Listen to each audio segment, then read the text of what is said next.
भाई good afternoon है सबको। बढ़िया हालचाल, राम राम। आज सॉलिड्स का जे lecture number 1।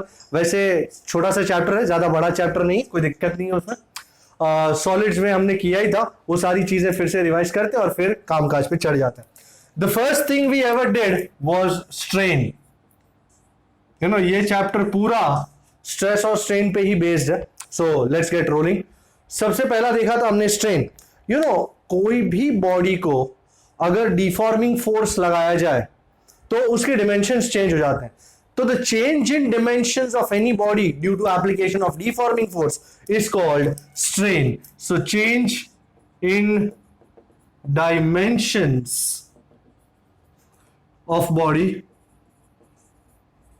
Due to deforming force is called strain. 3 type के स्ट्रेन होते हैं संसार में। पहला लॉन्जिट्यूडिनल स्ट्रेन, जिसमें लेंथ की बातें होती है।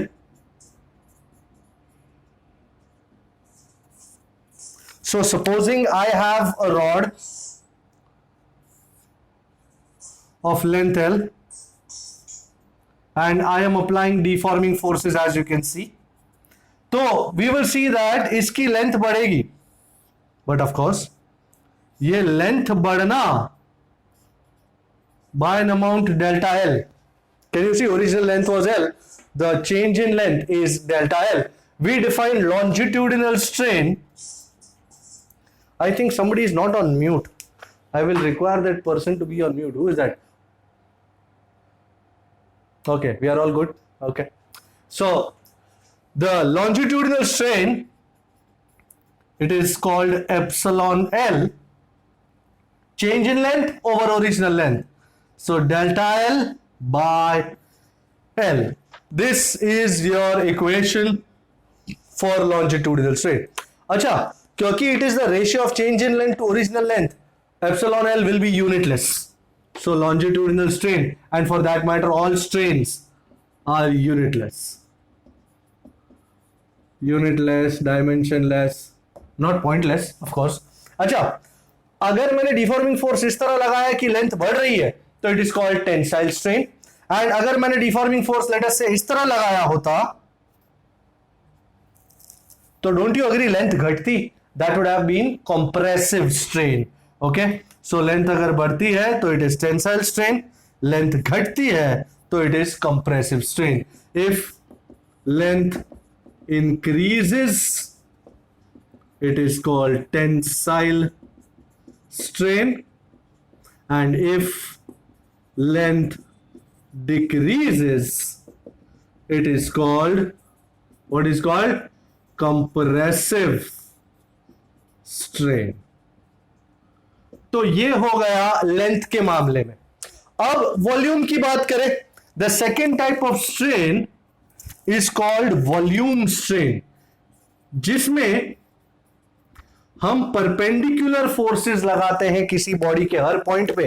फॉर एग्जाम्पल, लेट अस से this is the body, its original volume is V, and now I apply perpendicular forces at every point on this body, then the volume of this body will change. All right, perpendicular forces at every point, so the volume changes.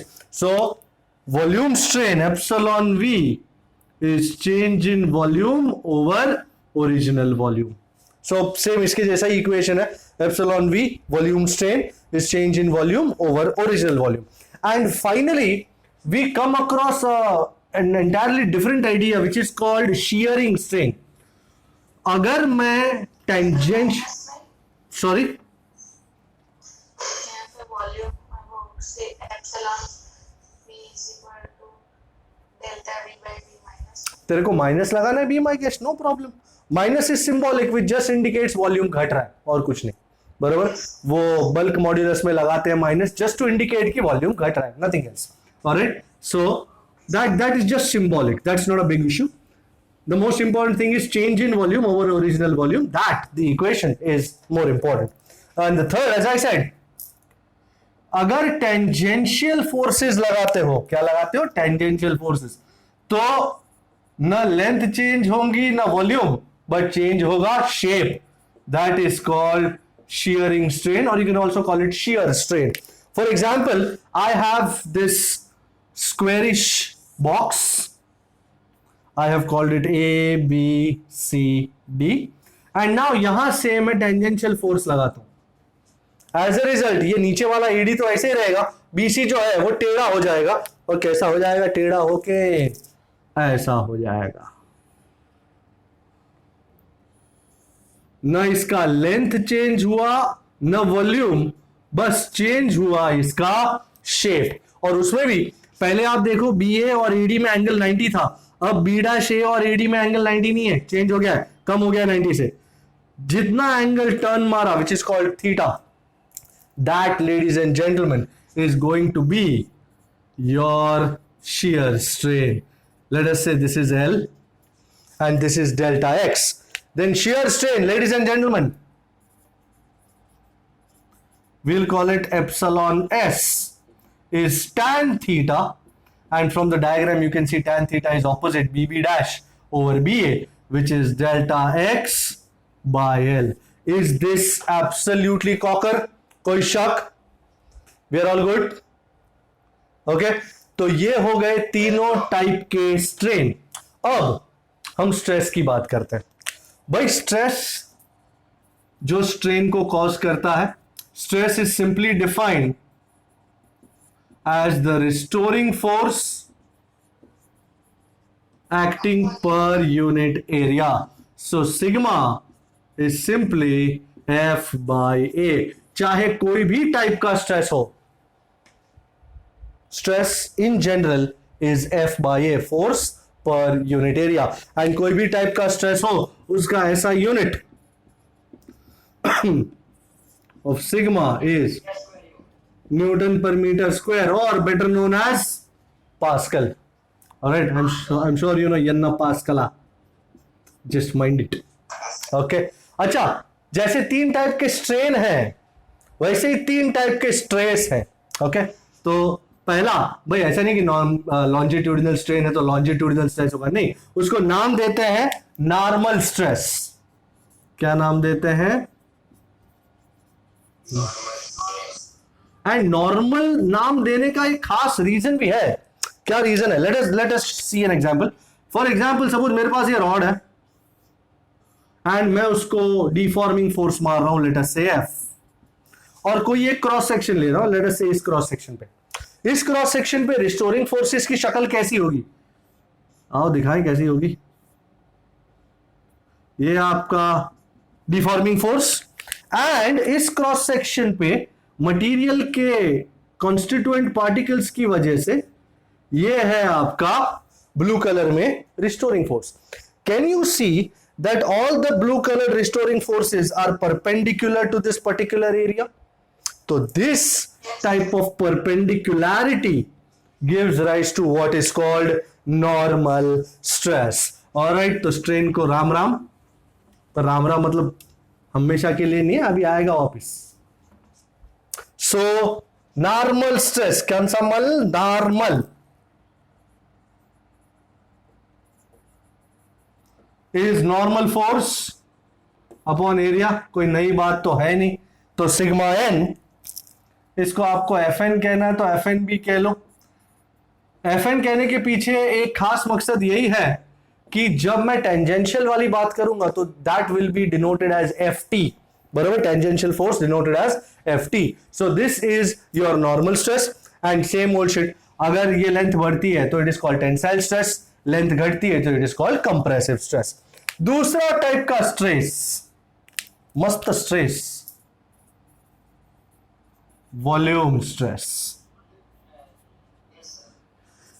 And तीनों stress में से यही एक stress है. ये फिर से diagram बनाने की जरूरत आन पड़ी. Oh my god, oh my god, mom and Divyalal on the roll. ये एरो बनाते बनाते जिंदगी निकल जाती है. तो इसी केस में जैसे sigma V, simple F by A, no doubt, but force यहां पे होगा प्रेशर इनटू एरिया. तो PA by A कट, and as a result I reach the most important conclusion that volume stress is nothing but pressure. चाहे normal stress हो, volume stress हो या shear stress हो, सबका ऐसा unit Newton per metre square ही है, pascal ही है, प्रेशर वाला ही. बट इन तीनों में से मात्र only volume stress is same as pressure, nothing else. Alright, only volume stress is equal to pressure. Let's move on and finally see what is called shear stress. Shear stress भी same ही है, बस tangential force का फंडा है. So अगर तुम्हारा force perpendicular है to your cross sectional area, it will give rise to normal stress, and if your force is tangential, it gives rise to what is called shear stress, sigma s. So the tangential force, ये सबसे important word है यहाँ पे, the tangential force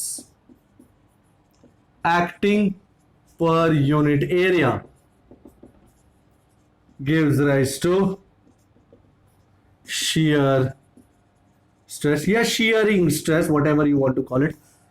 So sigma s is Ft by A. Just to distinguish it from Fn, normal force gives rise to normal stress, tangential force gives rise to shear stress, and as a result सारे stress का ऐसा unit Newton per metre square. तो ये हो गए सारे stresses और सारे स्ट्रेन्स. आगे बढ़ जाते हैं. Now let us look at a graph of stress versus strain before I go to Hooke's law and tell you all about the various constants of elasticity, the various moduli of elasticity. I am here to tell you about the graph versus stress and strain. I'm sure you know it quite nicely. Yes, sir. A graph that you have loved all your real life. So just reiterating the main important points, बस और कुछ नहीं. ये strain है, ये stress है, फिलहाल body यहां पे है. अब मैं फोर्स लगाता जाऊंगा तो लेंथ भी बढ़ती जाएगी, वायर ही समझ लो. एंड ये ग्राफ ऐसा जाएगा, will be a straight line till this particular point A. From O to A, you can see that it's a straight line. Stress is directly proportional to strain, but A तक ही ये proportional रहेगा. So A is called limit of proportionality. OA, do I need to write all this? Stress proportional to strain. Point A, limit of proportionality. Okay. तो और stress लगाया तो मैंने देखा अब ये थोड़ा सा चेंज हो गया. ये अब तक सीधा चल रहा था, अब मैंने और स्ट्रेस लगाया तो ये कर्व मारा. कर्व मारने का मतलब है ए से बी तक stress is no longer proportional to strain. But okay, भले प्रोपोर्शनल नहीं है, पर बी पे अगर मैं स्ट्रेस छोड़ देता हूं तो बॉडी करके वापस अपने ओरिजिनल पोजीशन पे आ जाएगी. B is called elastic limit. इस लिमिट तक ही किसी भी बॉडी को खींचना चाहिए, क्योंकि अगर इससे आगे आप स्ट्रेस प्रोवाइड करोगे ना तो लंबा लोचा होने वाला है. क्या लोचा होने वाला है आओ देखें. मैं और खींचा, ओ माय गॉड, ये सी तक पहुंच गया. बी से सी तक स्ट्रेस प्रोपोर्शनल टू स्ट्रेन तो है ही नहीं, तो भूल ही जाओ. और अगर मैं अब सी पे छोड़ता हूं ना, oh my god, there is some amount of permanent deformation of the body. If left at C, if stress is removed at point C, there is some permanent deformation. It is called permanent set. बराबर, point C is called permanent set. अब मैं और आगे बढ़ाता हूं stress, मैं D तक पहुंच जाता हूं. D is called ultimate tensile stress. और इसके बाद तो और चमत्कारी होता है, मैं स्ट्रेस घटा भी दूं ना तो भी स्ट्रेन बढ़ता जाएगा और पॉइंट ई पे आके पड़ाक बॉडी टूट जाएगा. So point E is called fracture point. Point D पे ultimate stress and point E is called fracture point. ये होता है स्ट्रेस, हम फिर बाद में घटा भी देते हैं। बॉडी की इलास्टिसिटी यहीं तक परमिट करती है उसकी खिंचाई। अगर तुम इसके बाद और स्ट्रेस लगाते हो तो अंदर के कंस्टिट्यूएंट पार्टिकल्स का बेसिक जो फंडा होता है ना, वो चेंज हो जाता है, एंड एज ए रिजल्ट अब उसका बिहेवियर जो है वो आपके हिसाब से नहीं चलेगा। अब मटेरियल जैसा होगा उसके हिसाब से चलेगा। हो सकता है तुम स्ट्रेस घटा भी दो तो डी से ई तक काफी लंबा चला जाए, ई काफी बाद में आए, तो the body is said to be ductile. हो सकता है डी पे पहुंचते ही बॉडी टूट जाए तो body is said to be brittle. So body के ऊपर है, बॉडी के जो बना हुआ है अंदर से उसके ऊपर है कि ये ई पॉइंट कहां आता है। अब बी के बाद अब भूल जाओ, सी अब बॉडी अब तुम्हारी कोई भी लॉ को फॉलो नहीं करेगा। Alright, so this is the idea. If E comes a long time after D, body is ductile, and if it comes a little time after D, it is brittle, else it is brittle. कुछ materials जो है ना बहुत लंबा strain अनुभव कर सकते हैं, करीबन 700% तक का स्ट्रेन ले सकते हैं। Those bodies are called elastomers. Vulcanized rubber, aorta in our heart, these are all examples of materials that can undergo large amount of strains without losing their elasticity. So those are elastomers. ये सिर्फ एक idea था, ये मैंने आपको दिखा दिया। हो सकता है कभी कोई क्वेश्चन पूछ लिया जाए कि भाई इलास्टिक लिमिट क्या है क्या नहीं है करके। So this was it. फिर चलते हैं हुक्स लॉ पे। हुक ने बढ़िया तरीके से हमको बताया था, उसने वो वायर का और वेट्स का एग्जांपल लेके हमको बताया था कि छोटे छोटे स्ट्रेन्स के लिए stress is directly proportional to strain. So Hooke's law says for small strains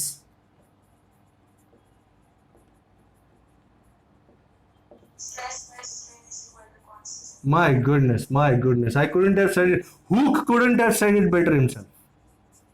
Stress over strain is constant. और इस बात को मद्देनजर रख के तीन कांस्टेंट्स, तीन moduli of elasticity, this called constant of elasticity, derive किए गए हैं।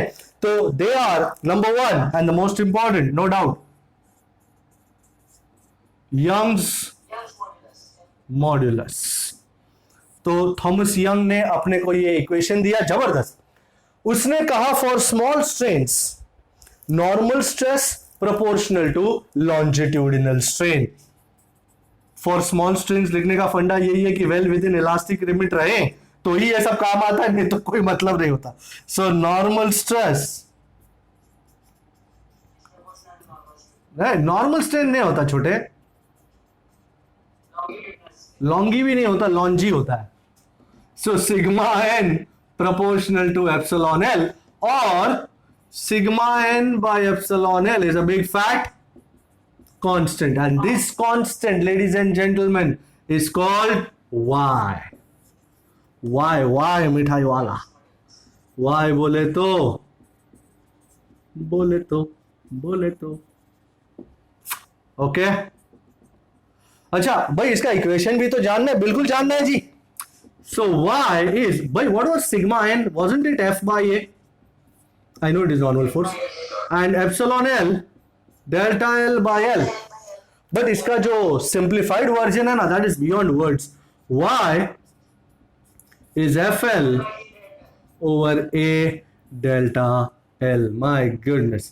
And अगर इसका एक और वर्जन है, वैसे ये तो सफाइस करता ही है, अगर तुमने मास m लटकाया है तो F will be equal to mg, and wire का एरिया है, रेडियस है r, तो area will be pi R square. Then your equation for Young's modulus is mgl over pi r square. Well, you don't need to remember this, no doubt about that, but फिर भी ठीक है, ये है ना तो सब कुछ है। y is fl over a delta l.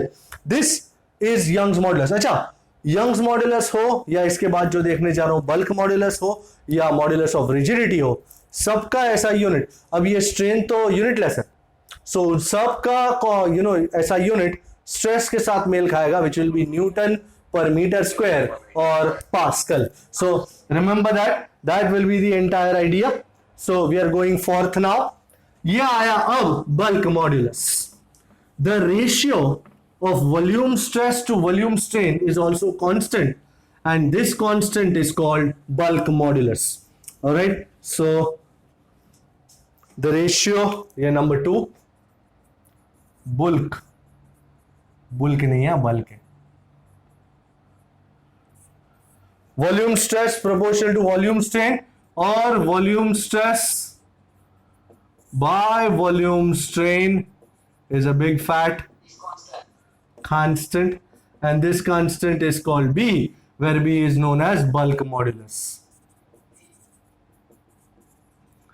And thus B is sigma V over epsilon V.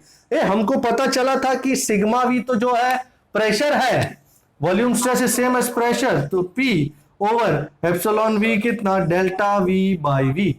And to be on the notable side हम यहां पे माइनस लगा देते हैं, सेइंग दैट प्रेशर बढ़ेगा तो वॉल्यूम घटेगा. Okay, and as a result I get the equation B is minus PV over delta V. याद रहे ये minus is just for notification purpose और कोई काम नहीं है उसका. सो B is minus PV by delta V. ऐसा unit of bulk modulus is Newton per metre square और पास्कल. एक और इंपॉर्टेंट यूनिट है compressibility. The reciprocal of bulk modulus is called compressibility. And now I'll ditch the minus sign, जरूरत नहीं है मुझे. तो K is delta V by PV. ऐसा unit of bulk modulus is Pascal or Newton per meter square, and while ऐसा unit of compressibility is Pascal inverse.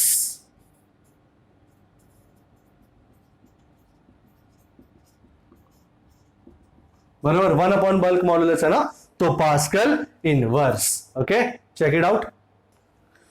अब तीसरा constant है modulus of rigidity.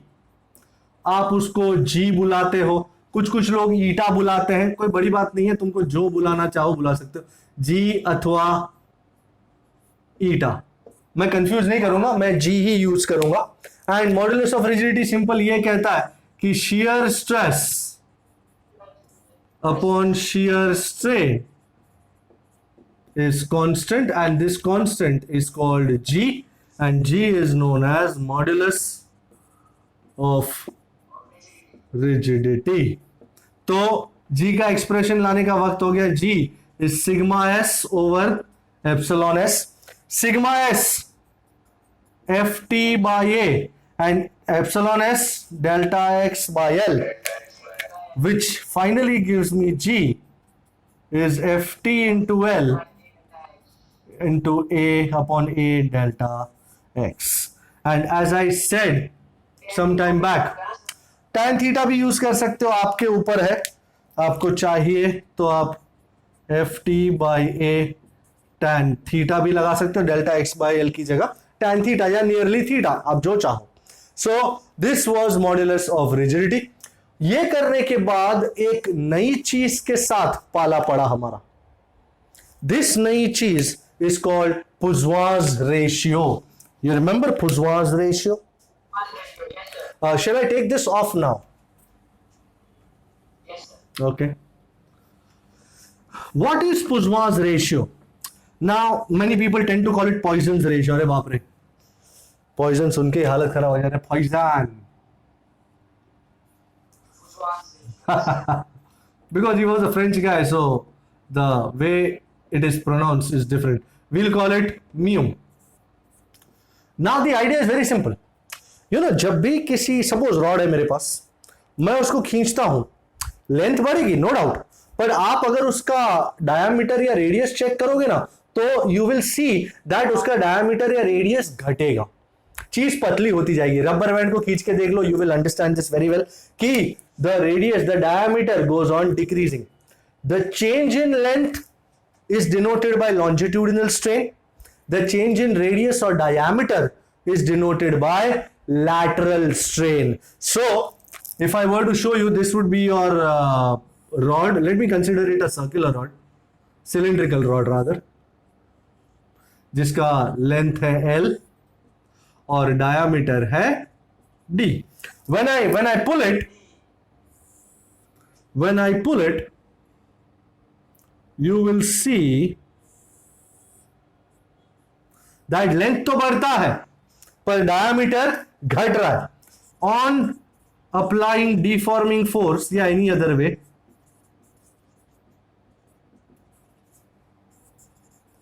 length increases by delta L while diameter या radius decreases by delta R. And as a result, अब मुझे दो strain define करने की जरूरत पड़ गई. पहला लॉन्जिट्यूडिनल स्ट्रेन, जो अपने को पहचानते हैं अपन इसको delta L by L, change in length over original length. And दूसरा है lateral strain which is delta R by R या delta D by D, whatever you want to call it. So पुजवा ने इन दोनों को एक कांस्टेंट से जोड़ दिया, and he said Puzzwa's ratio is the ratio of lateral strain to longitudinal strain. And equation is as easy to come by क्योंकि मेरे पास lateral strain longitudinal strain दोनों है. So mu is delta R by R over delta L by L. But इस equation के साथ मैं न्याय नहीं किया हूं क्योंकि एक क्वांटिटी बढ़ रही है दूसरी घट रही है, तो न्याय तभी होगा जब माइनस साइन आगे लगाई जाएगी. Alright, so mu is minus of delta R by R over delta L by L. Minus सिर्फ यही सजेस्ट करता है कि लेंथ बढ़ता है लेकिन रेडियस घटता है. And you can rewrite this expression as और delta R by R is minus mu. कुछ सम आएंगे कभी कभी जिसमें आपको ये यूज करने की आवश्यकता पड़ जाएगी. So delta R by R is minus mu delta L by L.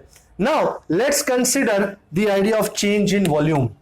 इस टॉपिक को नाम देते हैं change in volume. What does it say? Consider a cylindrical rod, इसी तरह की, of length L and radius R. So what will be the volume of such a rod? Volume of this rod, cube नहीं, अरे ये cube नहीं है, rod है भाई. गलती से मिस्टेक हो गया. हाँ, गलती से मिस्टेक. कमाल करते हो. एल क्यूब तो क्यूब का वॉल्यूम हो गया. So V is pi R square L. And अगर रेडियस भी चेंज हो रहा है, लेंथ भी चेंज हो रहा है, तो बट ऑफ कोर्स वॉल्यूम भी चेंज होगा. So using the dimensional idea we can write delta V by V. Pi तो कांस्टेंट है, twice delta R by R plus,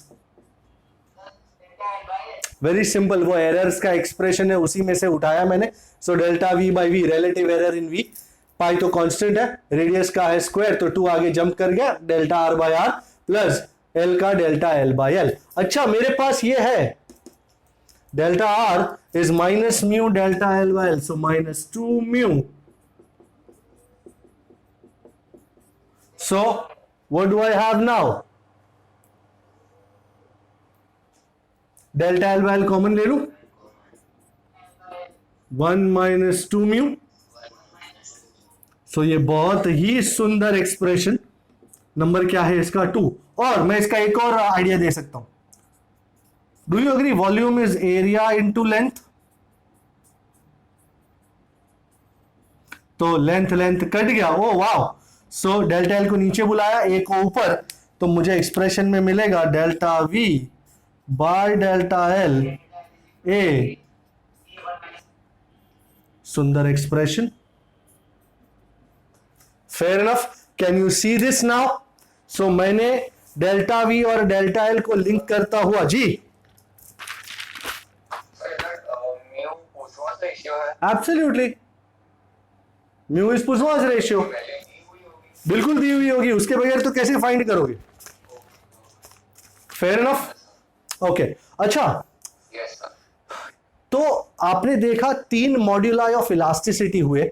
Young's modulus, bulk modulus, modulus of rigidity, और एक और constant हुआ जो हुआ पुजवास रेशियो. इन चारों को लिंक करता हुआ फॉर्मूला भी है. रुको देता हूं मैं आपको. यंग्स मॉड्यूलस, पुजवास रेशियो, इन बल्क मॉड्यूलस, सबको लिंक करता हुआ फॉर्मूला. ये नोट में लिखिएगा खास. मैं इसको नोट में ही लिखूंगा. Relation between various constants of elasticity. वैसे जरूरत नहीं पड़ेगी यूज करने की, पर फिर भी पता हो तो अच्छा होता है. जैसे Young's modulus is 3 times bulk modulus into 1 minus 2 mu. Young's modulus is 3 times bulk modulus bracket में 1 minus twice Poisson's ratio. Mu is Poisson's ratio. एक और इक्वेशन है जो यंग्स मॉड्यूलस और मॉड्यूलस ऑफ रिजिडिटी को लिंक करता है.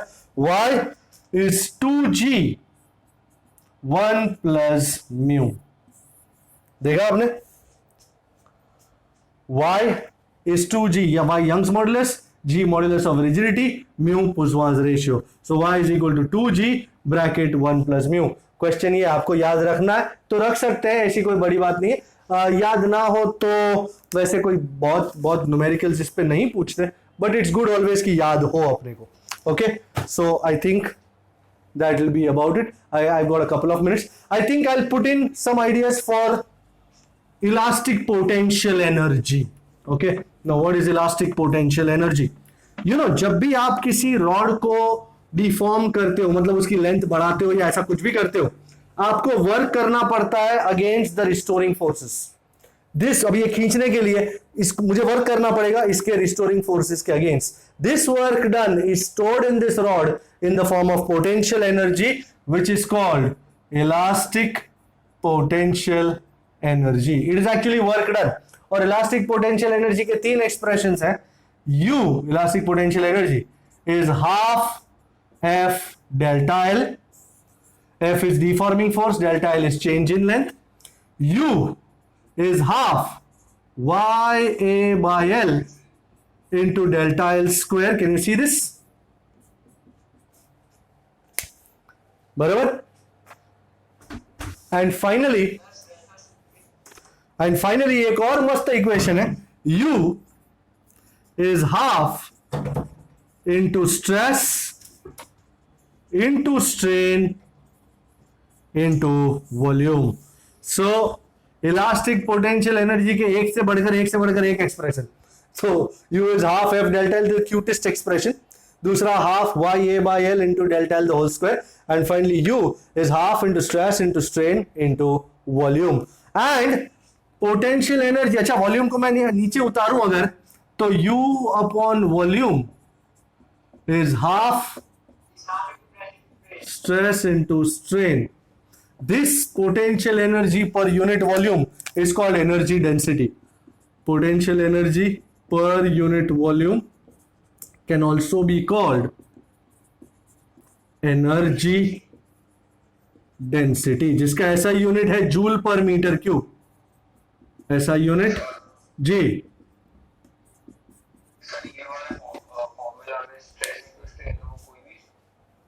Okay, finally एक और चीज रहेगी जो मैं आपको बताना चाहता हूं. If you remember, you know, beams in buildings and bridges are made up of I shape. वो आई शेप जो है वो इस वजह से आता है कि अगर तुम किसी बीम पे भार लगाओ तो वो बीम बेंड हो जाती है. So this was like a rectangular beam. I hope you remember such a rectangular beam.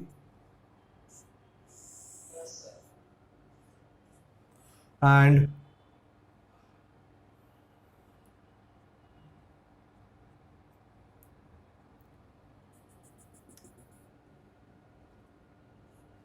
Okay, ये इसका लेंथ है, ये इसका डेप्थ है, ये इसका ब्रेथ है, एंड इस पे लगाया जाता है वजन। ओहो, वेट। तो ये बीम जो है ना सीधी है ना, ये ऐसी हो जाएगी, बेंड हो जाएगी थोड़ी सी बीच में से। आपको चेहरा दिखा दूं बेंडिंग का, look at the bending, my god, गंभीर परिस्थिति। इस बेंडिंग का इक्वेशन है the beam bends from the middle, and bending का इक्वेशन है delta is WL cube over 4BD cube Y। Okay, ये तो रेक्टेंगुलर बीम के लिए है। अगर तुम्हारे पास सिलिंड्रिकल बीम हो, this is for rectangular beam. For a cylindrical beam, or you can call it a circular beam, circular, yes, हाँ जी जी जी बिल्कुल, वेट आएगा तभी तो बेंड होगा ना। अगर बीम पे वजन नहीं आएगा ट्रैफिक का, गाड़ियों का, इंसानों का, तो क्या बीम बेंड होगी? नहीं, वजन आएगा तभी तो बेंड होगी। So for a circular rectangular beam, bending is delta is WL cube over 12 pi r raised to 4 y. Okay, these are the two expressions for bending. ये रेक्टेंगुलर बीम के लिए है, ये सर्कुलर या सिलिंड्रिकल बीम के लिए। यहां पे मैं जितना कहना चाह रहा था वो मैंने कह दिया। And now I am about to do some numericals from Arihant's master resource book in physics mechanics of solids. बढ़िया सा न्यूमेरिकल्स लाया हूं आपके लिए। I hope you have written down these issues. Okay, तो मैं सबसे पहले देख रहा हूं sp3 sample problem number 3। I hope you are ready and I hope you are looking at it. Okay, sp है 3। क्या कहता है? A steel wire of length 4 metre and diameter 5 mm is stretched by a 5 kg weight। तो मास 5 kg है, तो force कितना होगा? mg। सो 5 into 9.8 Newton. वैसे भी kg वेट, 1 kg वेट मतलब 9.8 Newton. The increase in its length if y of steel is 2.4 into 10 raised to 12 डायन per centimetre square is delta L find करना है। यू विल से सर ये तो आसान है, बिल्कुल, बट आपको सबसे पहले बताओ सबसे पहली गलती कहां होगी? इसको कन्वर्ट ना करना विल बी योर सबसे बड़ी गलती। मैं आपको एक टिप देता हूं, इसको न्यूटन पर मीटर स्क्वायर में कन्वर्ट करना पड़ेगा। याद रखना 1 dyne per centimetre square is 10 raised to -1 newton per metre square. आप खुद इसको वर्कआउट कर सकते हो। You know, I am sure you know 1 newton is 10 raised to 5 dyne, तो 1 dyne is 10 raised to -5 newton. 1 metre is 10 raised to 2 centimetre, तो 1 centimetre is 10 raised to -2 metre. लगा डालो, आंसर ये आ जाएगा। तो इसके आ जाने से तुम्हारे y का सिचुएशन क्या हो गया? 2.4 into 10 raised to 12 and डायन per centimetre square Newton per metre square 10 raised to -1। 12 minus 1। Thank you for not saying 11। Now, सबसे famous expression y is FL over A delta L and let me take a long story short। Area को पाई D square by 4 कर लू, 4 चढ़ा देता हूं ऊपर, और मैं चाहता हूं डेल्टा एल।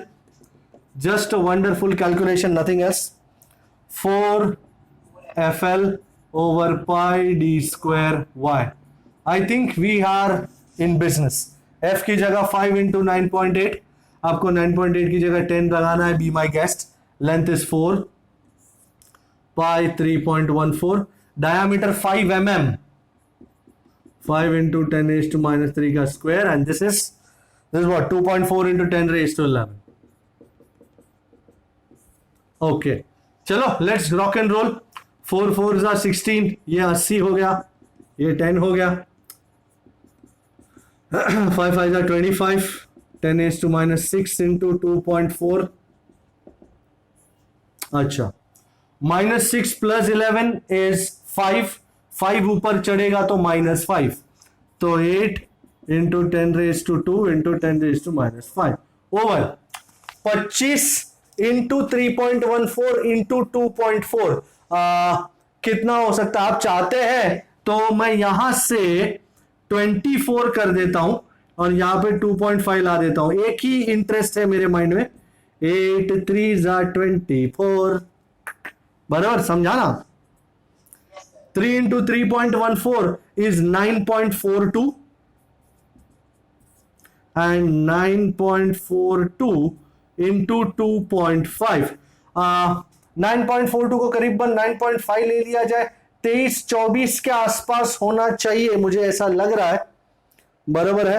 एंड 1/23-24 मतलब 1/25 भी ले सकते हैं। मैं 1/25 लेके देख लेता हूं क्या आता है मेरे को।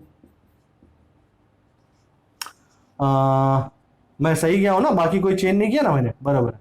1/25, 1/25 हाउ मच? 0.04। भाई आंसर अब किस फॉर्मेट में है? मीटर में है, सेंटीमीटर में? सेंटीमीटर, सेंटी में है। अच्छा, तो एक काम करते हैं, यहां से 10⁻² रखते हैं, एक 0 यहां फिर से प्रस्थापित कर देते हैं। 0.004 इंटू 10⁻² मीटर। 10⁻² मीटर मतलब सेंटी, मतलब मेरा आंसर करीबन 0.004 सेंटीमीटर के आसपास होना चाहिए। चेक कीजिए, सही है? बी हो या सी सानू की?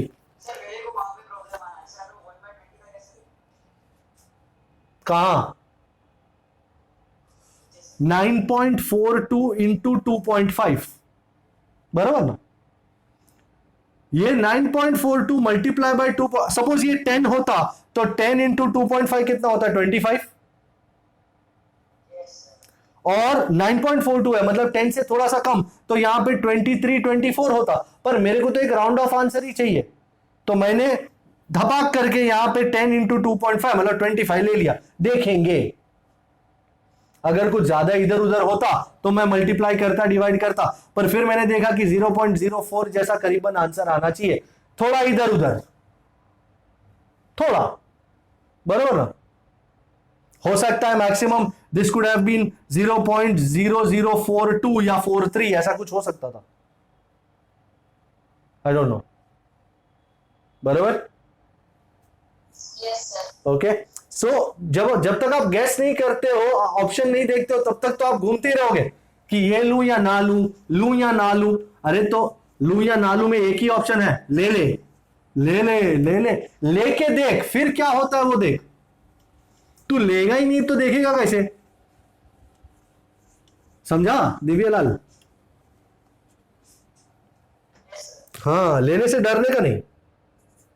SP10, 1 litre of ideal gas. अच्छा, वॉल्यूम दिया हुआ है 1 litre.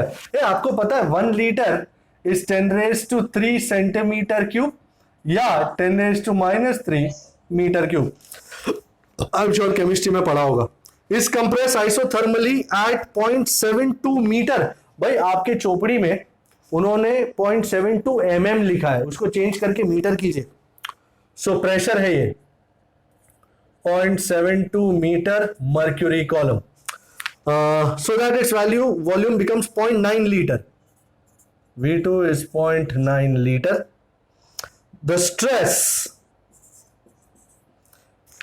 if density mercury is 13.6 into 10⁻³ वैसे ये सब बातें हमने फ्लूइड मैकेनिक्स में ज्यादा अच्छी तरह देखी थी, but anyways I am sure you no, in an isothermal process, isothermal मतलब temperature is constant, process temperature is constant, तो उसमें बॉयल्स लॉ लगता है। Boyle's law says P proportional to 1/V या PV। My god, so P1 V1 is equal to P2 V2। Okay, तो P1 दिया हुआ है 0.72 मीटर मर्क्यूरी, मैं अभी नहीं लगाऊंगा कुछ भी। V1 1 litre, P2 into volume 2 0.9 litre. Okay, तो मुझे P2 मिल जाएगा 0.72 बाय 0.9, दैट्स 0.8, 9 8 जा 72। एंड उन्होंने यहां पे क्या फाइंड करने को कहा है? स्ट्रेस, मतलब volume stress. So volume stress is nothing but change in pressure ना। अरे तू वॉल्यूम स्ट्रेन की बात कर रहा है बेटा। Pressure diff, that is P2 minus P1। P2 कितना है? 0.8। कितना एक्सेस प्रेशर आया? Minus 0.72 millimetre mercury. 0.8 minus 0.72 is 0.08 metre mercury column. Check करो, आंसर है कि उनको वैल्यू चाहिए, वैल्यू चाहिए। Do you know pressure is H rho G? नाम तो सुना होगा।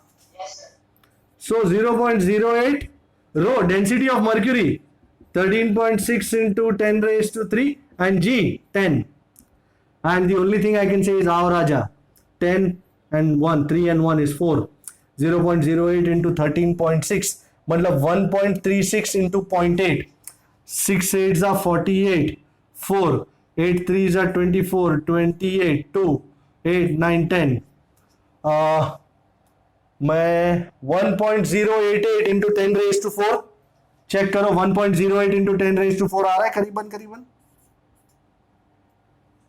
Yes, sir. Sir, ये वॉल्यूम स्ट्रेस प्रेशर डिफरेंस को समझ नहीं आया कैसे? सपोज ये तेरा बॉडी है, इस पे ऑलरेडी थोड़ा सा प्रेशर है, अब तूने और प्रेशर मारा तो डोंट यू अग्री उसका उस बॉडी पे स्ट्रेस आएगा। Yes, तो volume stress is equal to pressure, simple बात है। सो यहां पे ऑलरेडी तेरा 0.72 मिलीमीटर मर्क्यूरी तो था ही, और कितना बढ़ा, दैट इज कॉजिंग स्ट्रेस। सो हमेशा याद रखना, वॉल्यूम स्ट्रेस, एक ही प्रेशर हो तो सिर्फ प्रेशर, पर अगर दो चीजें हो कि पहले इतना था अभी इतना है, तो जितना चेंज हुआ होगा ना, अब जैसे पहले 0.72 मीटर था, अब 0.8 हो गया, तो ये जितना बढ़ा ना उसने स्ट्रेस खड़ा किया। That is why volume stress is equal to pressure difference. Fair enough? yes, sir. Okay. जैसे फॉर एग्जांपल, सपोज ये फ्लूइड मैकेनिक्स में हमने देखा था, सपोज एक बॉडी है जो लिक्विड के सरफेस पे है, और मतलब उस पे अर्थ का एटमॉस्फेयर का तो प्रेशर है ही ना, बराबर, और वहां से अंदर एकदम था वो। यहां जाती है, तो यहां से यहां तक में कितना प्रेशर बढ़ा? तो H रो G, तो स्ट्रेस उस पे होगा the pressure difference which is H rho G। Fair enough? Is this agreeable gentleman? Okay, आगे बढ़ते हैं। मैं करने जा रहा हूं SP, सॉरी, एग्जाम्पल 3, जल्दी एग्जाम्पल 3, जल्दी जल्दी एग्जाम्पल 3। सर ये चैप्टर ऐसे खत्म हो कोशिश तो ये है, अब देखेंगे, अगर नहीं होगा तो नेक्स्ट लेक्चर में थोड़ा ले लेंगे, सिंपल यार, है ना। मेरे मन में तो है कि मैं इसको खत्म कर दूं, लेट अस सी होता है कि नहीं होता। A solid ball 3 centimetre in dia, 3 centi, हाँ। So I was looking at example 3। Example 3 कहता है कि a solid ball 3 centimetre in dia is submerged in a lake to a depth where the pressure is 10 raised to 3 kg force per meter square। भाई kg force मतलब Newton, हा तो 1 kg force मतलब कितने Newton? 9.8। I hope you remember 1 kg weight is 9.8 Newton, 1 kg force is 9.8 Newton. ये सब laws of motion में हमने देखा था। ओके, कहां गया? What is the change in volume of the ball if the bulk modulus is 10 raised to 7 डायन? अरे एक थी डायन भाई, सब कुछ हम नॉर्मल में ला रहे हैं तो अपने को इसको भी कन्वर्ट करना पड़ेगा। तो कितना होगा ये न्यूटन पर मीटर स्क्वायर में? ओ एक कम कर देने का ना, अच्छा ऐसा करना था, सही है सही है। वी हैव, अच्छा भाई बल्क मॉड्यूलस का इक्वेशन है कोई? ये माइनस तो ठीक है, मैं डिच मार देता हूं माइनस को, हटा सावन की घटा, डेल्टा वी को ले लेता हूं ऊपर, and now I think we have all right to say that अब ये हो जाएगा। So delta V is pressure, pressure कितना है 9.8 इंटू 10⁻³ आपको 10 लेना है तो भी बी माई गेस्ट। वॉल्यूम, अरे वॉल्यूम तो फाइंड नहीं किया sir, volume 4/3 pi R cube and upon, हम तो लिखने लग गए सारा वैल्यू, अरे अरे अरे, तो जरा शांति से 9.8 इंटू 10⁻³ इंटू 4/3 इंटू 3.14, रेडियस कितना है? डाया 3 है, मतलब 3/2 सेंटी है ना, okay, and bulk modulus 10⁻⁶। Okay, आज से जाने मन दिल है तुम्हारा।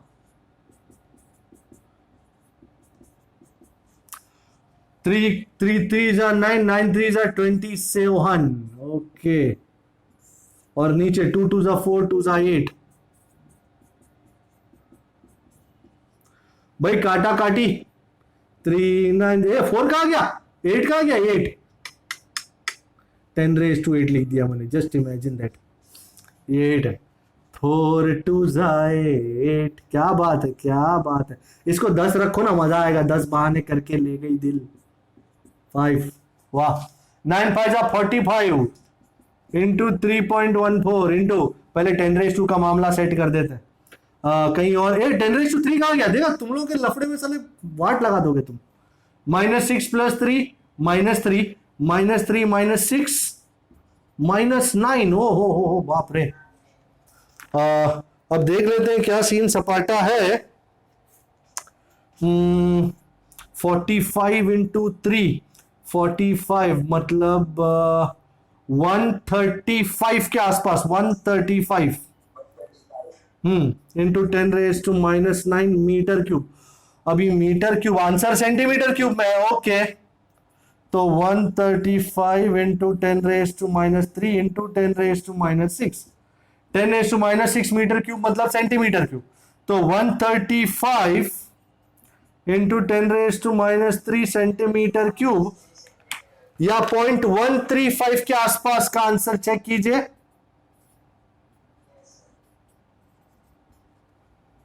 मैंने यहां 9.8 की जगह 10 लिया है, तो ये थोड़ा ज्यादा हो गया होगा शायद, you can check that out, but करीबन 0.135 के आसपास होना चाहिए। Is that an option?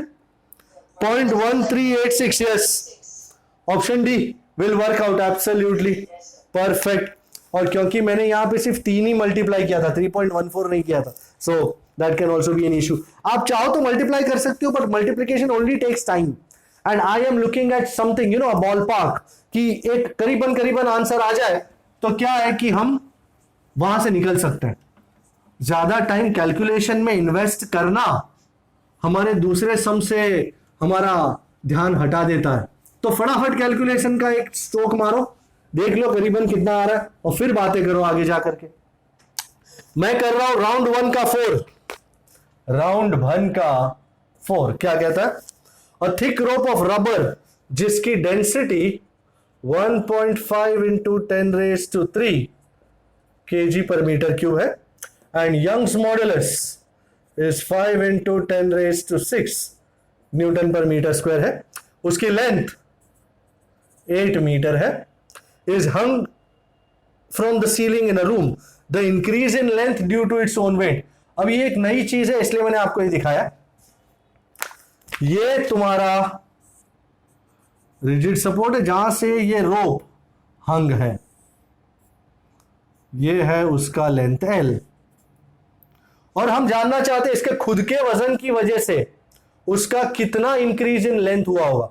अच्छा, सबसे पहले what will be the deforming force? Won't it be its own wait mg, and mass is what? Density into volume. And what is volume? Isn't it area into length? Yes, sir. शाबाश। सो रो A L G ये आपका deforming force है। Now we know G, sir इसमें तो कोई wait दिया नहीं तो इट्स ओनली ये जाड़ी रोप है, यहां पे तूने टांग दिया है, तो यहां से इस पॉइंट से क्या लटक रहा है? पूरी रोप लटक रही है, यस सर। और इस पूरे रोप का उसकी वजह से वो जो नीचे हाँ खुद का ही वजन है उसका, बराबर। अब तक तूने जो रोप देखी है, तूने ऐसी रोप देखी होगी, है ना? Yes, sir. तो ये जो है नेग्लिजिबल मास है उसका, इस रोप का कोई खुद का वजन है ही नहीं, हम उसको निग्लेक्ट ही करते हैं। एज ए रिजल्ट इसके ऐसी टाइप की रोप में चेंज ऑफ लेंथ नहीं आता। Okay okay sir. अच्छा भाई, यहां पे एक सबसे इंपॉर्टेंट बात आपको यहां बताना चाह रहा हूं। What is this L? You will say length? Length of rope. नहीं, Distance from center of mass. Very good. कौन था? Yes, sir. कौन था ये शाना? बराबर। So here L is distance of center of mass of the body from the point of suspension। मतलब ये तुम्हारा पॉइंट ओ, तुम्हारा पॉइंट ऑफ सस्पेंशन है, ये सी है। कितना डिस्टेंस है? Isn't is L/2? सर पर इसमें हमने जैसे एटॉम मास लिया तो नॉर्मली सब में फुल यही लेते हैं ना। हर चीज में जहां पे भी कोई एक्सटेंशन हो रहा हो या कुछ भी जा रहा हो, तेरे को याद है मैंने ये बताया था आपको लास्ट टाइम। सपोज ये बॉडी है, ये यहां से यहां तक जाए, तू कौन सा लेंथ देखती थी, कौन सा डिस्टेंस देखती थी? Distance travelled by centre of mass ना। Yes sir. तो हर चीज में सेंटर ऑफ मास का ही फंडा होता है कि पॉइंट ऑफ सस्पेंशन से इस बॉडी का सेंटर ऑफ मास कितनी दूरी पे है, that will B this length. Alright, so always remember that will be the length of that body and which will be taken always from the center of mass. Okay, तो I think we are all set। तो y is f की जगह रो A L G, length की जगह L/2 over area A, और ये रहा delta L.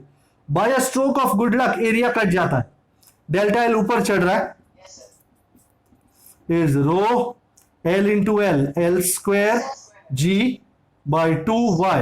Yes, तो नॉर्मली जो भी सम करते हैं या छोटी उसकी लेंथ उसकी जो दी होती है वही रखते हैं ना। बिल्कुल। पर आप ये भूल जाते हैं कि यहां पे ये रोप टांगी हुई है। कैन यू सी, ये पॉइंट चेंज नहीं होता, एंड एज अ रिजल्ट तेरा जब वो खींचेगा ये तो यही रहेगा ना। Yes sir. तू जब न्यूमेरिकल्स करती है सेंटर ऑफ अपना ये चैप्टर 9 सॉलिड्स के, उसमें कहीं टांगा नहीं होता, ऐसा कोई सम पूरी टेक्स्ट बुक में नहीं था, बराबर। हमने उसको खींचा था या ऐसा कुछ किया था, तो that was not an issue at all. Okay, और यहां पे इंपॉर्टेंट बात यह है कि यहां पे इसके नीचे कुछ टांगा नहीं है जो इसको खींच रहा हो। अगर, हाँ मैं तेरे को यहां ये बता दूं, ये उड़ा देता हूं मैं, अगर यहां पे उन्होंने कुछ टांगा होता मास m, और ये कहते कि what will be the increase in length due to this mass, तो तू यहां पे L ही लेती, L/2 नहीं लेती।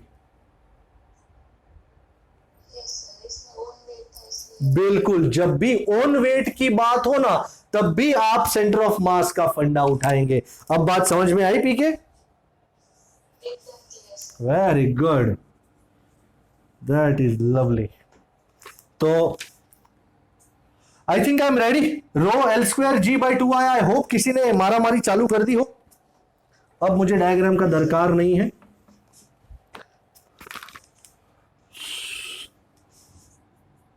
रो रो रो रो 1.5 इंटू 10⁻³ L का स्क्वायर मतलब 8 का स्क्वायर, 8 इंटू 8, G को 10 ले लेते हैं, एंड 2 y मिठाई वाला, वाओ 5 2 जा 10 आउट जो।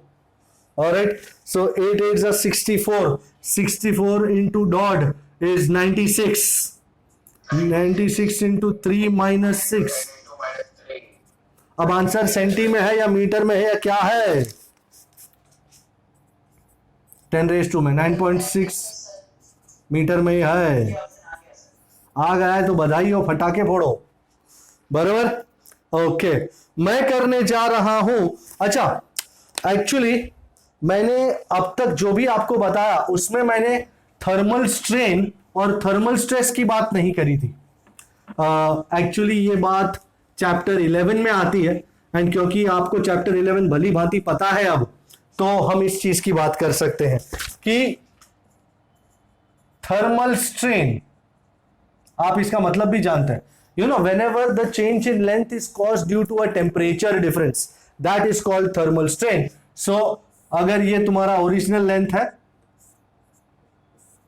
एंड ये टेम्परेचर T पे है, और अब T प्लस डेल्टा T पे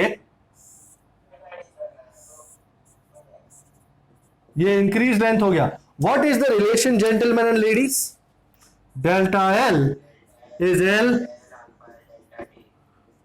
ये इक्वेशन आपको चौंकाएगा नहीं क्योंकि आपने 11 चैप्टर खत्म किया, आपने देखा इसको। Alpha L is called coefficient of linear expansion and ऐसा यूनिट इज पर डिग्री सेल्सियस और पर केल्विन। एंड ऐसे थर्मल स्ट्रेस की वजह से, थर्मल स्ट्रेन की वजह से जो स्ट्रेस आता है, it is called thermal stress. Do you know Young's modulus is stress upon strain? तो sigma is y into epsilon, and everybody knows sigma is f by a. This is y into delta L by L. By how much is delta L by L? Isn't it alpha L delta T? And as a result, f is y a alpha L. बहुत ही सुंदर equations, और मैं इसी वक्त इनका इस्तेमाल करूंगा number round 1 के 14 में, राउंड 1 का नंबर 14 जी। सर इसमें वो फोर्स को अप्लाई करता है इसमें, temperature difference, temperature difference, okay sir, temperature difference की वजह से मॉलिक्यूल्स के अंदर एक रिस्टोरिंग फोर्स डेवलप हो जाता है, which is giving rise to what is called thermal stress. Okay, I am taking this off and I am putting number 14 on the deck now. Number 14 is on the deck.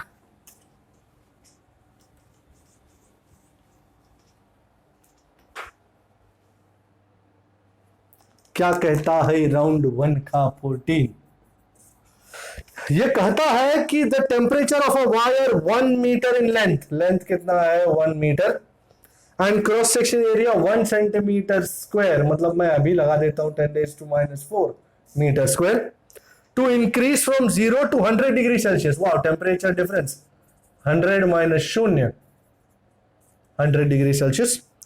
If the rod is not allowed to increase its length, oh my god, the force required will be, मतलब thermal stress चाहिए उनको। Okay, alpha दिया हुआ है 10⁻⁻⁵ पर degree Celsius, Young's modulus भी है, और इस बार न्यूटन पर मीटर स्क्वायर में ही है। भाई मेरे को सीधा लग रहा है कि मैं वो थर्मल स्ट्रेस का फॉर्मूला अप्लाई करूं। The thermal stress sigma is y into epsilon, which is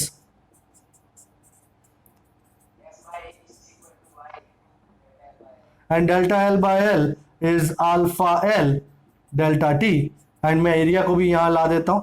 I think it's a very simple formula and a very simple sum, बस अंडरस्टैंडिंग की जरूरत सही है। y 10⁻11, alpha L 10⁻⁻⁵, delta t कितना 100, that's 10⁻², and area 10⁻⁴। wow, couldn't have been better, सब कुछ 10⁻² में ही है।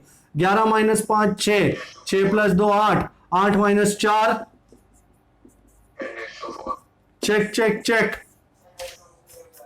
Check it, is that it? Okay, मैं राउंड 1 का 22 कर रहा हूं. I am go take this off. Round 1 का 22. We are all good.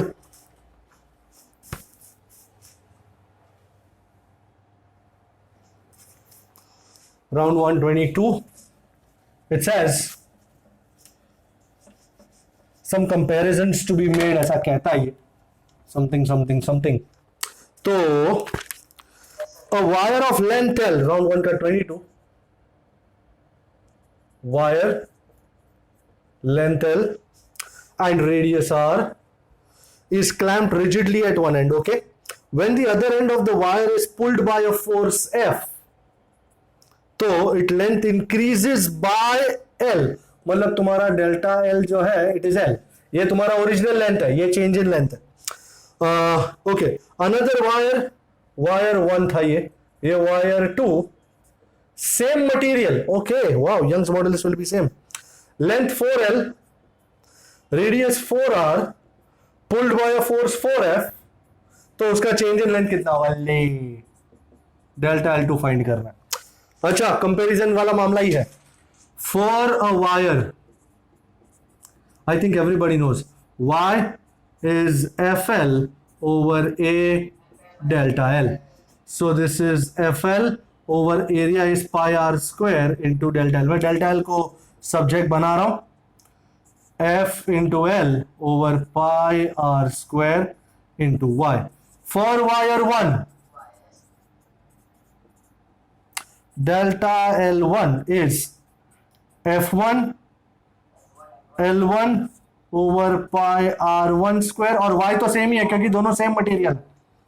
तो एंड डेल्टा L2, Y2 का भी लगा ही देते हैं. Delta L2 is F2 L2 over pi R2 square Y, dividing delta L2 by delta L1 is F2 by F1 into L2 by L1, and pi cut गया, y cut गया, R1 चढ़ जाओगे ऊपर, R1 by R2 the whole square. You all are still there? Okay.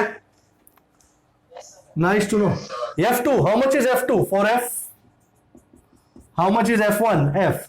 सब कुछ अच्छी तरह लिख देने से जिंदगी काफी आसान गुजरती है. L2 कितना है? 4L. L1 कितना है? L. रेडियस 1 कितना है? R. एंड रेडियस 2 कितना है? 4R. अब हमसे ये कोई नहीं छीन सकता. Touch 4 4s are 16. Touch into 1 by 16. Oh, it is 1. Yes, sir. So delta L2 is same as delta L1, और delta L1 कितना है? L. So दूसरे वाले का भी change in length is how much? L. Can you confirm this for me please? जी. Yes, sir. Okay जी, round 1 का 41 देख रहे हैं. ओके, क्या कहता है? Two wires of the same material and same length L, but radii R and 2R respectively are joined end to end, and the weight W is suspended from the combination as shown. Okay, diagram है तो अच्छा है. ये पहला wire 1 जिसका length L है और radius 2R है, जाड़ा वायर है, और ये दूसरा वायर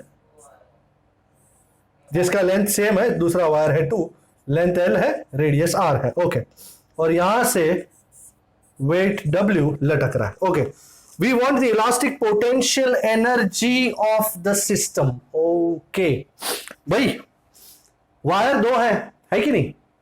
तो don't you agree the total potential energy is going to B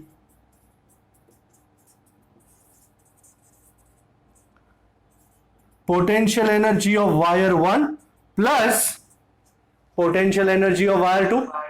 बराबर. अच्छा, मटेरियल सेम છે, સેમ મટીરિયલ છે, સેમ લેન્થ છે, રેડિયસ R અને 2R, weight W. Okay, I think we are good to go. सबसे पहली बात, चेंज इन लेंथ कितना होगा?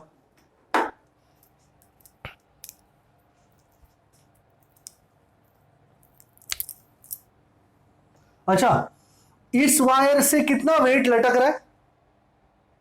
W, है ना? इस वायर से कितना वेट लटक रहा है? W. इस वायर से भी कितना वेट लटक रहा है? W. Okay. The force experienced by both wires. Sir ऐसा ही था ना बोर्ड में, बिल्कुल ऐसा बिल्कुल. ही कुछ आइडिया था। ओके, सबसे बात सही. नाउ फॉर वायर 1, ये अभी आपको बार बार मेरे को ये बोलने की जरूरत नहीं ना कि y is equal to F L over A delta L. तो delta L is F L over, okay, and A one, I am calling it A one. So F into length दोनों का सेम है, by R one square Y. How much is radius 1 2 R? और इसको delta L को W करार दे देता हूं मैं, and pi into 2r the whole square into Y. So I'll give it one more push, WL over 4 pi, and for wire 2,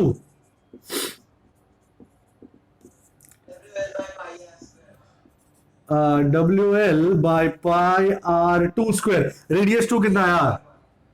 तो let's cut a long story short. So total extension, अच्छा, total potential energy half F delta L1 plus half F delta L2. तो half F force तो कितना है? W bracket में delta L1 plus delta L2. मेरे पास दोनों आ गए हैं और इसीलिए मैं इसको उड़ा रहा हूं ताकि कुछ हो सके. नहीं तो उड़ाएगा नहीं तो चलेगा कैसे? हाफ W, पहले वाले का डेल्टा L1 कितना? WL over 4 pi R square Y, और दूसरा WL ओवर पाई. एक काम करते हैं, यहां 4 है यहां नहीं है, तो नीचे ऊपर 4 से मल्टीप्लाई और डिवाइड करते हैं. तो मुझे नीचे 4 पाई आर स्क्वायर वाई मिल जाता है, एंड 4WL प्लस 1WL. अब मुझे लगता है कि मेरे पास फाइनल शॉट के अलावा कोई शॉट नहीं है. 5W square L over 4 2 8 pi R square Y. Is someone checking the proceeding? Is that an option? 5W square L over 8 pi R square Y. ये टकाटक. और अब मैं लास्ट सम करने जा रहा हूं, राउंड 1 का 44. बाकी ऐसा है तो नेक्स्ट टाइम थोड़ा सा ले लेंगे 10-15 मिनट, फिर फ्लू मैक्स शुरू करेंगे. एटलीस्ट जो न्यूमेरिकल्स मैं कराना चाहता हूं वो ले लूंगा मैं. सो राउंड 1 का 44. आई लव दिस सम क्योंकि ये अच्छे अच्छों की नींद उड़ा देता है. आज के टाइम तो समझ में नहीं आता कहना क्या चाह रही है, तो ये इंपॉर्टेंट है. The length of an elastic string is A metre when the tension is 4 newton. So जब टेंशन 4 न्यूटन है तो length is A metre. 47 newton. Please cancel that 44, it is just 4. बराबर, very good. Misprint in the text book. And B metre when tension is 5 newton. तो जब F2 5 Newton है तो length is B metre. तुमसे ये पूछा गया है the length in metre when tension is 9 newton. ओहो वही तो फाइट कर रहा है. आपको शायद ये इतनी आसानी से समझ में नहीं आएगा, मैं समझा दूं आपको. सपोज इनिशियल केस ऐसा था कि मेरे पास एक रॉड है जिसका ओरिजिनल लेंथ है L. अब इसको खींचा गया 4 न्यूटन से, तो नहीं, ए मीटर बढ़ा नहीं, ए मीटर हुआ. पहले लेंथ L था, अब ए मीटर हुआ. फिर मैं इसको रेड में दिखाता हूं या ब्लू में ताकि आप डिफरेंस देख सके इसका. जब 5 न्यूटन हो तो ये हो गया B, और जब 9 न्यूटन हो, अरे तू सी पे इतना गौर से चढ़ा हुआ है. Is this understandable people? Yes, sir. क्या ये आइडिया समझ में आ रहा है कि ये कहना क्या चाह रहा है?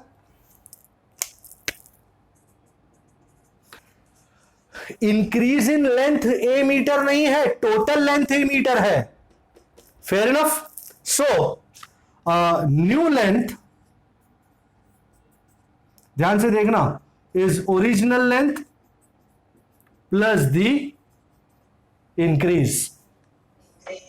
So in new length L dash is L plus delta L. Hey, how much is delta L? Do you know how much is delta L?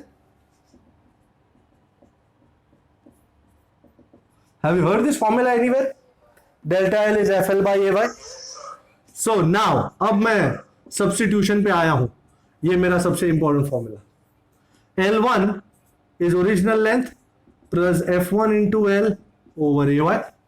अच्छा, how much is L1? It is A.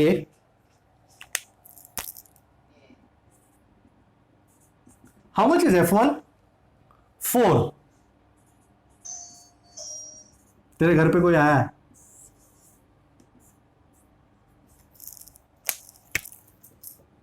अच्छा, and how much is L2? L plus, anybody can tell me this term? S2L upon AR. अच्छा, वो तो मैंने लिख दिया, पर if you want you can give me a new term. Can you give me the second equation? How much is L2? B. B is equal to L plus 5L upon AY. My God, PK, you are too much.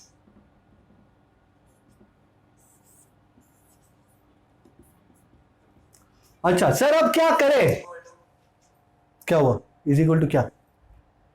कुछ कहना चाहता है? अरे पहले इन दोनों के साथ तो थोड़ा वक्त बिता ले. एक काम करते, shall we subtract 2 from 3? Subtract 2 from 3. L minus L, गियो.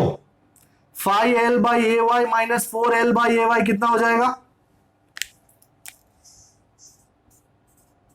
L by AY. Very nice. And that is equal to B minus A. मैं ये क्यों कर रहा हूं, आपको थोड़ी देर में सब कुछ क्लियर हो जाएगा. Okay, now can I take this diagram off now people? Yes, sir. Thank you buddy, thank you. अच्छा, what I'm going to do is I'm going to multiply this by 5 and I'm going to multiply this by 4. So give me the right ideas. 5A is equal to 5L plus 5 4s are, 20L. and this is 4B is equal to 4L plus, अब मैं इन दोनों को subtract करूं, do you agree? 20L by AY, 20L by AY go away. So subtraction से मुझे क्या मिलेगा? 5L minus 4L. How much is that? अरे शर्माओ मत, L बोलने से मत शर्माओ यार. My God. एंड अब मामला एकदम क्लियर होगा कि मैंने ये धंधा क्यों किया है. क्योंकि now we want Yes, sir. L3 is L plus, Plus FL1. FL1. मेरे पास F3 है 9 न्यूटन. 9 Newton. 9 minus 8. इस L की जगह इसको लगा दूं और L by AY की जगह इसको लगा दूं, तो मेरा तो काम सफल. दिल full, pet Housefull. I think अब एक शॉट में ही मैं यहां से बाहर निकल जाऊंगा. L की जगह 5A minus 4B plus 9 times L by AY की जगह B minus A. 9B minus 9A. अच्छा, 5A minus 9A minus 4A and minus 4B plus 9B 5B. Is someone checking this please? Yes, sir. Yes, sir. Okay, एक बहुत बढ़िया सम करने जा रहा हूं. राउंड 1 का 89 है ये. राउंड 1 का 89. ये क्या कह रहा है? The increase in length on stretching a wire is 0.05%. So the increase in length delta L by L is 0.05%. If the Poisson ratio is 0.4, mu has been given as 0.4, then the diameter reduces by delta D by D. हमें find करना है. As simple as it looks and as simple as it gets, we know. I think equation याद होगा आपको. Mu is minus delta D by D. You could have also written this as delta R by R upon delta L by L. Percentage को percentage में ही रहने देते हैं, उससे answer में कोई फर्क नहीं आएगा. नीचे भी परसेंटेज में ही आंसर. सो 0.4 इंटू कितना है delta L bye 0.05%. So I multiply both of these. This comes out to be 0.02%. This is my final answer. Minus will suggest that diameter decreases by a percentage of 0.02%. Is that the right answer? There's no doubt about it. Okay. एक और है round 1 का 80. Round 1 का 80. Round 1 के काफी आ रहे हैं.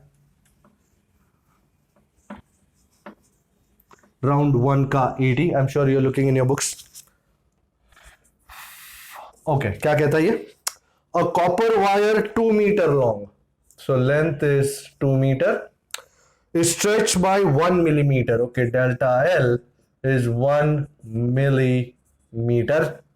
If the energy stored in the stretch wire is converted to heat, okay, calculate the rise in temperature of the wire. Delta T find करना. अच्छा, some constants are given here. Y has been given to be 2 into 10 raised to 11 9 per centimeter square, which we shall of course have to convert to Newton per meter square. That is 2 into 10 raised to 10. एक 10 का power कम कर दिया, matter close. The density has been given to be 9 G per cc and normal SI में convert करना आसान. 10 raised to 3 multiply कर दिया kg per meter cube. I'm going to put everything in SI. And specific heat of copper S is 0.1 calorie per gram degree Celsius.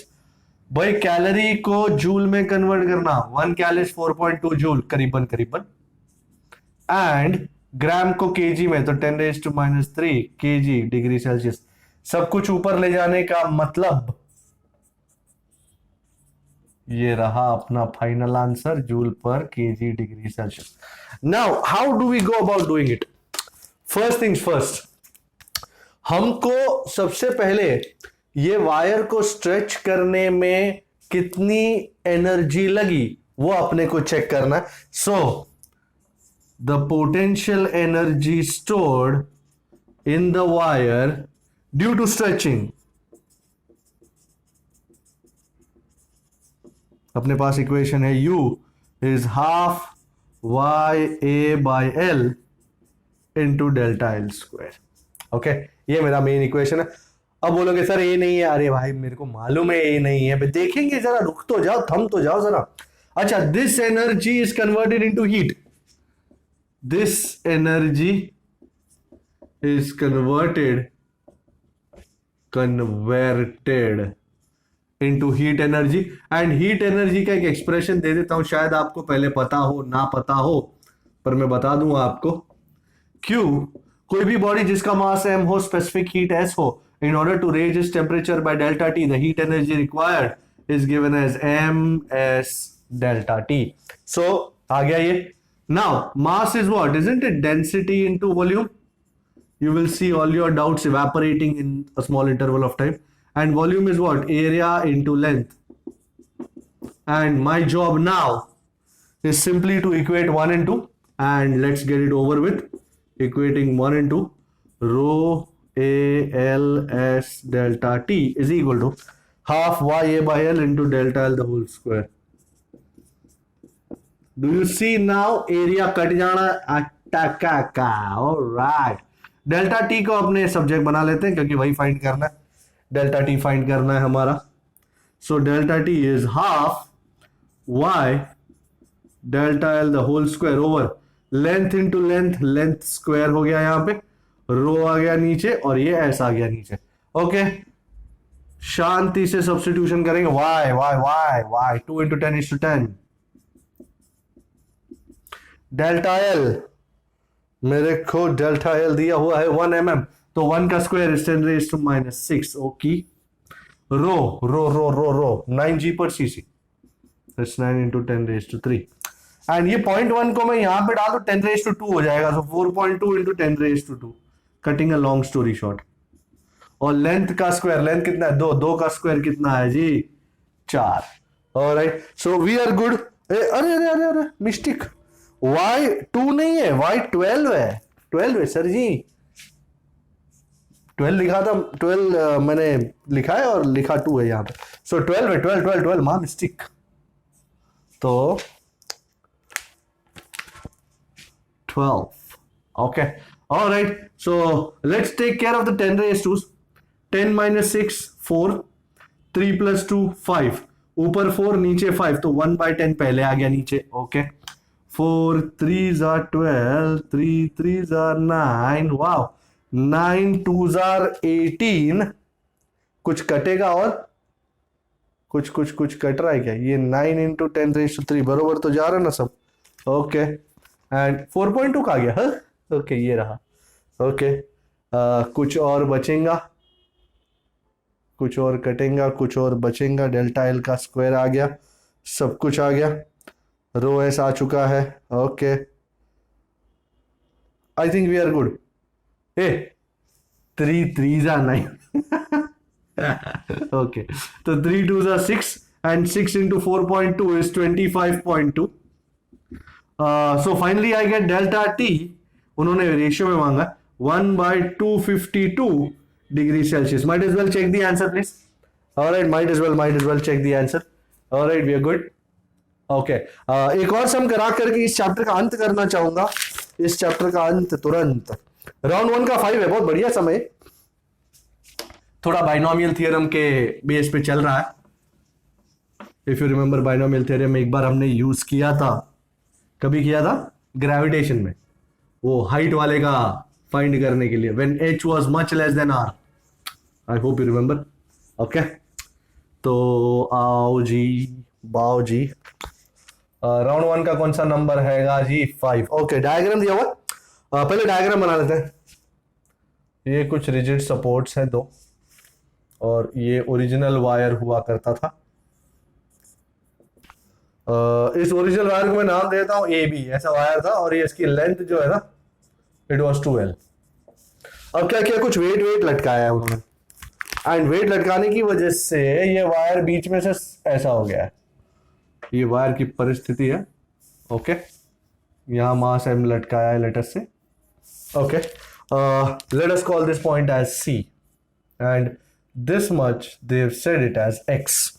Now what do they want? A mild steel wire of length 2L and cross section area A. Okay, stretch will within its elastic limit horizontally between two pillars. तो ये दोनों pillar हैं और ये wire को रखा गया है ऐसा. A mass M is suspended, and suspend किया तो ये नीचे बेचारा डिप्रेशन में आ गया.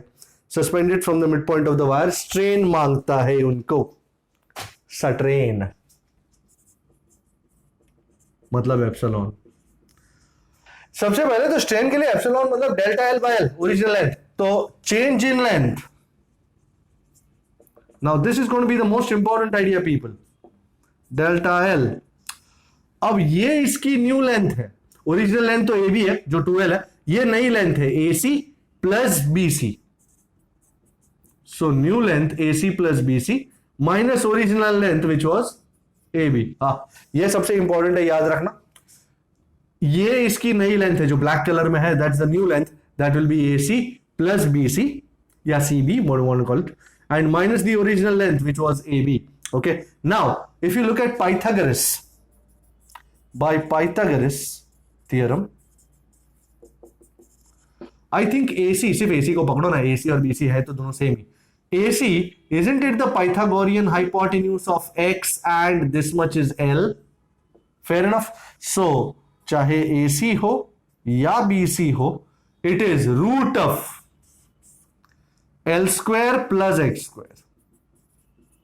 दोनों सेम ही है. So delta L is twice root of को मैं raise to half कर देता हूं, L square plus X square raise to half minus how much is AB? Isn't it 2L? वो तो ठीक है. Okay, now ध्यान से देखिए. अब ये बाइनोमियल थ्योरम का वो आएगा, ध्यान से.